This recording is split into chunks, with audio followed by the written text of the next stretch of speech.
এই কথা শুনে আনিশা ম্যাডাম ওর বান্ধবীকে বকাঝকা করতেছে, বলতিছে তুই তো অন্য কিছু বলতে পারতি, বলতি যে আমরা দুইজনে হচ্ছে ভাই বোন। ওর বান্ধবী তখন বলে, আরে বোঝস না কেন, ভাই বোন বললে কি এখানে বেশি দিন থাকতে পারবি? আমি বলছি যে এরা কোনো ফ্ল্যাট পাইতেছে না, ওই জন্য আমাদের এখানে আসছে। আব্বু বলছে আরে কোনো সমস্যা নাই, যতদিন ইচ্ছা এইখানে থাকুক। ওরা দুইজনে এসব বলতেছিল আর আমি চুপচাপ দাঁড়াই থেকে শুনতেছিলাম। কেন জানি আমি না চাইতেও আমার মনে অন্য চিন্তা ভাবনা চলে আসতেছে। আমি নিজেই নিজের মনে বলতেছি আরে এটা কখনো সম্ভব না। আনিশা ম্যাডাম শুধুই আমার একজন ভালো টিচার, এর বেশি কিছু না।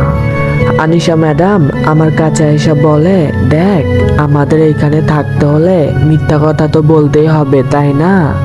তুই এইটা নিয়ে চিন্তা করস না কেমন, কিছুদিন পর এমনিতেই সবকিছু ঠিক হয়ে যাবে। আমি তাকে বলি আমার না আম্মুর সাথে কথা বলতে অনেক মন চাইতেছে। সত্যি বলতে আমি এমনিতে অনেক ফাজিল বাদর টাইপের ছেলে, কিন্তু এত বড় হয়ে গেছি কখনো আম্মুকে ছাড়া থাকি নাই। আমি এটা বুকে হাত দিয়ে বলতে পারি এই পৃথিবীতে আমি সবচাইতে আমার আম্মুকে বেশি ভালোবাসি। না জানি আমার জন্য আম্মুকে কত কথা শুনতে হইতিছে। আমার কথা শুনে ওর বান্ধবী হাইসা বলে, আন্নু তুই এটা কারে নিয়ে আসছস? এ তো দেখি এখনো মায়ের আঁচলেই ছাড়েনি। আনিশা ম্যাডাম বলে, আরে বাদ দে না, ও তো এখন অনেক ছোট তাই না? ওর বান্ধবী বলে, এরে ছোট মনে হয়, আর কিছুদিন পর ভার্সিটি যাবে আর ছোট, খোঁজ নিয়ে দেখ কতগুলা মেয়ে সর্বনাশ করছে। আমি এইবার একটু রাইগা বলি, দেখেন আপনি কিন্তু এবার বেশি বাড়াবাড়ি করতেছেন, আপনি নিজে যেমন অন্যকে তেমনটা ভাবতেছেন। আনিশা ম্যাডাম এইবার বলে, আরে চুপ কর তোরা, অনেক রাত হইছে, এখন ঘুমাইতে হবে। নেহা তুই তো রুমে যা, আমরা যে যার মতো করে ঘুমাই যাইতেছি। এটা শুনে ওর বান্ধবী বলে, তুই কি এই পোলার লগে ঘুমাবি নাকি? ম্যাডাম বলে, আরে না, আমি বিছানাতে ঘুমাবো আর ওকে নিচে ঘুমাইতে দিব। ম্যাডামের কথা শুনে আমি ম্যাডামের দিকে তাকায়া বলি, বাহ ভালোই তো, আপনার জন্য আমি এত কিছু করতেছি আর আমারে নিচে ঘুমাইতে দিবেন। এই জন্য বলে যে ভালো মানুষের দুনিয়া নাই। এটা শুনে ম্যাডাম কিছু একটা ভেবে বলে, আচ্ছা ঠিক আছে তুই বিছানায় ঘুমা, আমি নিচে ঘুমাইতেছি। ওর বান্ধবী আবার বলে, দোস্ত সাবধানে থাকিস, ছেলেদের আবার বিশ্বাস নাই। ওর মুখে এইটা শুনে আমি ওরে কিছু বলতে যাব তার আগেই ও রুম থেকে বের হয়ে যায়। আমি তখন আনিশা ম্যাডামরে বলি, আপনি এত ভালো একটা মেয়ে হইয়া আপনার বেস্ট ফ্রেন্ড এমন একটা মাইয়া কেমনে হয়? এটা শুনে আনিশা ম্যাডাম হাসতে হাসতে বলে, আরে তুই ওরে ভুল ভাবতেছস, ও খুব ভালো একটা মেয়ে, তোর সাথে মজা নিতেছে। কিছুদিন এইখানে থাক তাহলে সব বুঝতে পারবি। এই কথাগুলো বলতে বলতে আনিশা ম্যাডাম ফ্লোরে বিছানা ঠিক করতেছিল। আমি বলি, ম্যাডাম আপনি বিছানায় ঘুমান, আমি নিচে ঘুমাইতেছি। ম্যাডাম এটা শুনে আমার দিকে কেমন করে যেন তাকায়, তারপর বলে, কেন তুই নাকি ফ্লোরে ঘুমাবি না? আমি বলি, আরে এমনিতে বলছিলাম, আপনি বিছানায় ঘুমান, আমি ফ্লোরে ঘুমাইতেছি। এটা বলে আমি ম্যাডামের হাত থেকে বালিশটা নিয়ে ফ্লোরে শুয়ে পড়ি। অল্প কিছুক্ষণের মধ্যে আমার ঘুমও চলে আসে। খুব সকালে হঠাৎ কইরা আমার ঘুমটা ভাঙা যায়। চোখ খুইলা যখন আমি রুমের দিকে তাকাই, তখন আমার কয়েক সেকেন্ডের জন্য মনে হয়েছিল যে আমি কোথায় আছি।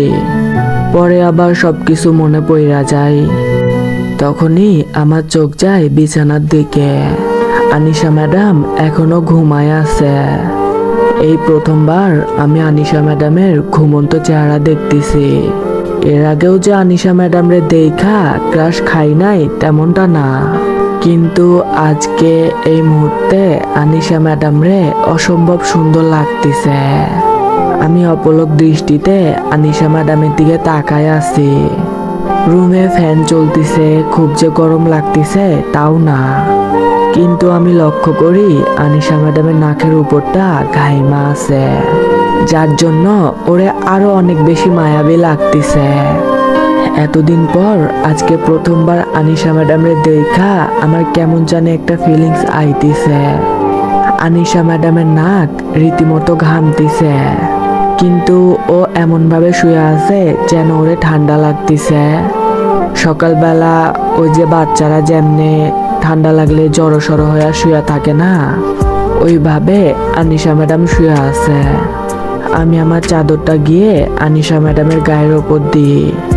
চাদরের ছোঁয়া পাইতেই আনিশা ম্যাডাম চাদরটা তার গায়ে জড়াই নাই। এইটা দেখে আমি একটু মুচকি হাসি। এরপর আমি ওয়াশরুমে চলে যাই।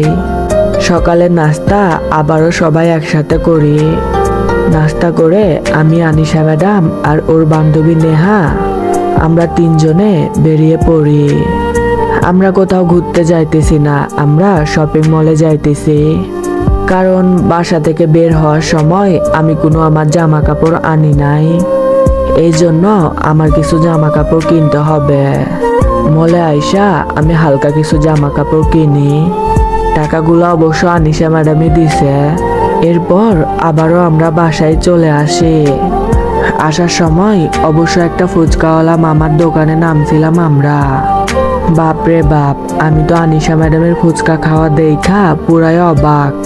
আমার যেখানে এক প্লেট খাওয়া শেষ হয় নাই, ওইখানে ওই দুই রাক্ষসী মিলে পুরা 10 প্লেট শেষ করে দিছে। ভাই রে ভাই, একসাথে 2-3টা করে মুখে ভরতিছে। একে তো ঝাল, তার উপর আরো ঝাল চাইতিছে। আমি শুধু হা হইয়া ওদের খাওয়া দেখতেছিলাম। বাসায় আইসা আমি শাওয়ার নিই। এইভাবে করে 2 দিন কাইটা যায়। এই 2 দিনে আমি একবারও বাড়ির কারোর সাথে কথা বলি নাই। ওইখানে কি চলতিছে তাও জানি না। বারবার আম্মুর কথা মনে পড়তিছে। এইদিকে আমি লক্ষ্য করি আনিশা ম্যাডামের মনও মাঝে মাঝে খারাপ থাকে। হইতে পারে তারও বাড়ির কথা মনে পড়তিছে। আর এই নেহাপুরে যতটা খারাপ ভাবছিলাম, তিনি অতটাও খারাপ না। বলতে গেলে তার সাথে এখন ভালো একটা সম্পর্ক হয়ে গেছে। ও এখন আমারে ছোটন বলে ডাকে। সত্যি বলতে নেহা আপু যেমন ভালো, তার থেকে অনেক বেশি ভালো তার আব্বু আম্মু। নেহা আপুর আব্বু আমার সব সময় বলতিছে, দেখো আর যাই করো, আনিশা মামুনিরে কিন্তু ছাড়বা না। সবার কপালে তার ভালোবাসার মানুষটি জোটে না। এরপর তার লাভ স্টোরির কাহিনী শুরু কইরা দেয়। তিনি একটা সিনিয়র মেয়েরে অনেক ভালোবাসতো। একটা সময় সেই মেয়েটাও তারে ভালোবাসতে লাগে, তাদের মধ্যে প্রেমের সম্পর্ক হয়। কিন্তু তার ফ্যামিলি এই বিষয়টা কখনো মানে নাই। শেষে ওই মেয়েটার অন্য জায়গায় বিয়ে দিয়ে দেয়। আর তার কিছুদিন পরেই সেই মেয়েটা আত্মহত্যা করে। আঙ্কেলের কথাগুলো শুনে সত্যি অনেক খারাপ লাগতেছিল। আসলে ভালোবাসাগুলো কেমন যেন, আমরা তাকেই ভালোবাসি যাকে কখনোই পাবো না। আর যারা পায়া যায় তারা সত্যি অনেক ভাগ্যবান। বিকেল বেলা আমি, নেহা আপু আর আনিশা ম্যাডাম ছাদে বইসা আছি। সবাই মিলে গল্প করতেছি। হঠাৎ আমি আনিশা ম্যাডামরে বলি, ম্যাডাম আমি কি আমার সিমটা একটু চালু করব? আম্মুর সাথে না কথা বলতে অনেক ইচ্ছা করতেছে। ম্যাডাম কিছু একটা ভেবে বলে, আচ্ছা ঠিক আছে বল। আমি তাড়াতাড়ি করে সিমটা চালু করে আম্মুরে ফোন দিই। প্রথমবার রিং হতেই আম্মু ফোনটা রিসিভ করে। রিসিভ করে আমি কিছু বলার আগে আম্মু ওই পাশ থেকে বলে, আব্বু কই আসস তুই? তোর ফোন বন্ধ কেন ছিল? কতবার ফোন দিছি তোকে, তোর কি কখনো জ্ঞান হবে না? সব সময় কি তুই এমন মাথা মোটা হয়ে থাকবি? আরে আম্মু কি হয়েছে, এমন করতেছো কেন? আমি ঠিক আছি, তুমি কোনো চিন্তা কইরো না। আম্মু ওই পাশ থেকে বলে, আমি চিন্তা করব না, আমার ছেলের বৌমাকে নিয়ে পালাই আছে, আর আমি চিন্তা করব না। শোন বাবা, তোর আব্বু, আনিশার আব্বু সবাই সবকিছু মাইনা নিছে। তোরা তাড়াতাড়ি করে বাসায় চলে আয়। তোর আব্বু বলছে ছোট মানুষ ভুল যখন কইরা ফেলছে তখন কি আর করার। তোরা তাড়াতাড়ি করে বাসায় চলে আয়, কেমন? আম্মুর কথা শুনে আমি আনিশা ম্যাডামের দিকে তাকাই। আমি আম্মুরে বলি, আম্মু সব কিছু মাইনা নিছে? ওই পাশ থেকে আম্মু বলে, আরে বাবা হ্যাঁ, আর সবাই অনেক খুশিও। সব থেকে বেশি খুশি তো আমি। আনিশার মতো লক্ষ্মী একটা মেয়ে আমার ছেলের বউ হইছে। আম্মুর কথা শুনে আমি আম্মুরে বলি, আসলে আম্মু হয়েছে কি? আমার পুরো কথা শেষ করার আগেই আম্মু বলে, আরে তুই কি আমার সাথে শুধু কথা বলবি নাকি আমার বৌমার সাথে কথা বলাবি? ফোনটা আনিশারে দে না। আমি আর কিছু না বলে আনিশা ম্যাডামের দিকে ফোনটা আগাই দিই। আনিশা ম্যাডাম প্রথমেই ফোনটা নিয়ে সালাম দেয়। তারপর আম্মু আনিশা ম্যাডামরে কি কি বলছে আমি বলতে পারি না, কিন্তু ম্যাডামের ফেস দেখে বুঝতেছি আম্মু আমারে যা যা বলছে আনিশা ম্যাডামরাও তাই তাই বলছে। ফোন রাইখা আনিশা ম্যাডাম বলে, আল্লাহ এখন আবার কোন বিপদে পড়লাম। নেহাপু বলে, কেন কি হয়েছে? আনিশা ম্যাডাম বলে, কি আর হবে, আমরা যে পালায় আসছি এতে করে সবাই আমাদের প্রেমিক প্রেমিকা ভাবতিছে। তারা ভাবতিছে আমরা দুইজন দুইজনকে বিয়ে করে নিছি, আর ওরা এটা মেনেও নিছে। এখন আমাদের বাসায় ডাকতিছে। এটা শুনে নেহাপু বলে, এটা তো ভালোই, তোকে আর বিয়ে করতে হবে না, সবকিছু আগের মতো ঠিকঠাক হয়ে যাবে। ম্যাডাম তখন নেহাপুরে ঝাড়ি দিয়া বলে, গাদির বাচ্চা, ওরা অলরেডি আমাদের বিয়া দিয়া দিছে। আমি ম্যাডামরে আস্তে করে বলি, ম্যাডাম এখন কি করবেন, বাসায় যাবেন? ম্যাডাম একটু ভাইবা বলে, তাছাড়া তো এখন কোনো উপায় নাই। বাসায় যাওয়ার পর সবাইরে সবকিছু বোঝায়া বলবো। আর সবকিছু যাই না, আমি শিওর এইবার আমার আব্বু আমার বিয়ে ঠিক করবে না। তারপরের দিন আমরা আমাদের বাসায় চলে আসি। বাসায় আসার পর আম্মু আমারে দৌড়ে এসে জড়াই ধরে, আমিও আম্মুরে জড়াই ধরি। আব্বুর মুখেও খুশির ছাপ দেখা যাইতেছে। আমরা আমাদের বাসায় আসছি। এইখানে আমাদের ফ্যামিলি সহ আনিশা ম্যাডামের ফ্যামিলি সবাই আছে। আনিশা ম্যাডামের আব্বু আম্মুও আনিশা ম্যাডামের জড়াই ধরে কান্না করতেছে। এটা দেখে আমার আব্বু বলে, আরে বিআই সাহেব এখন কান্না থামান, এখন কান্না করলে চলবে? বিয়ের আয়োজন করতে হবে না। চলেন চলেন কাজিরে ডাইকা নিয়ে আসে, আমাদের চোখের সামনে আমাদের ছেলে মেয়ের বিয়ে দিব। নির্বাচনের পরে না হয় অনেক বড় করে অনুষ্ঠান করব। আমার আব্বুর মুখে এমন কথা শুনে আমি আনিশা ম্যাডামের দিকে তাকাই, উনিও আমার দিকে চোখ বড় বড় করে তাকাই।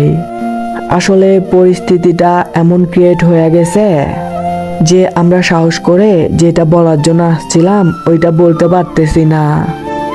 আমি অবশ্য কয়েকবার বলতে গেছিলাম, কিন্তু আনিশা ম্যাডাম আমারে চোখ দিয়ে ইশারা করে বারণ করছে যে কিছু বলার দরকার নাই। অবশেষে কাজী ডাইকা আমাদের বিয়েটা দিয়া দেয়। সত্যি বলতে 1 থেকে 1.5 ঘন্টার মধ্যে আমার লাইফে কি হইলো আমি কিছুই বুঝলাম না। লাইক সিরিয়াসলি আনিশা ম্যাডাম আমার বউ? এইদিকে আমার সব হারামি বন্ধুগুলাও চলে আসছে। সবাই আমারে গুরু গুরু বলতিছে গুরু আমাদেরও কিছু টিপস অ্যান্ড ট্রিক্স দাও। কেউ কেউ বলতিছে তোমার তো একটা শালি আছে, ওইটারে না হয় পটাই দাও।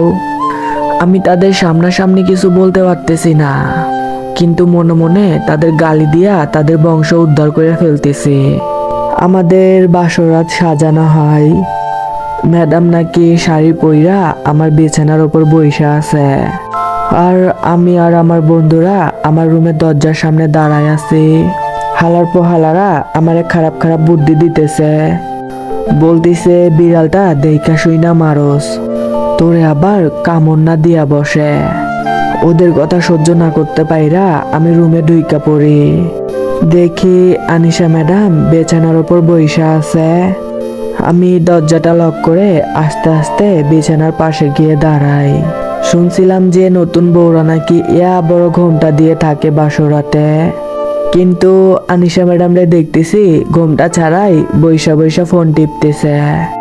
আমারে দেখা সে বলে, কি হইল এমন ভাবে দাঁড়ায় আসোস কেন, কিছু বলবি?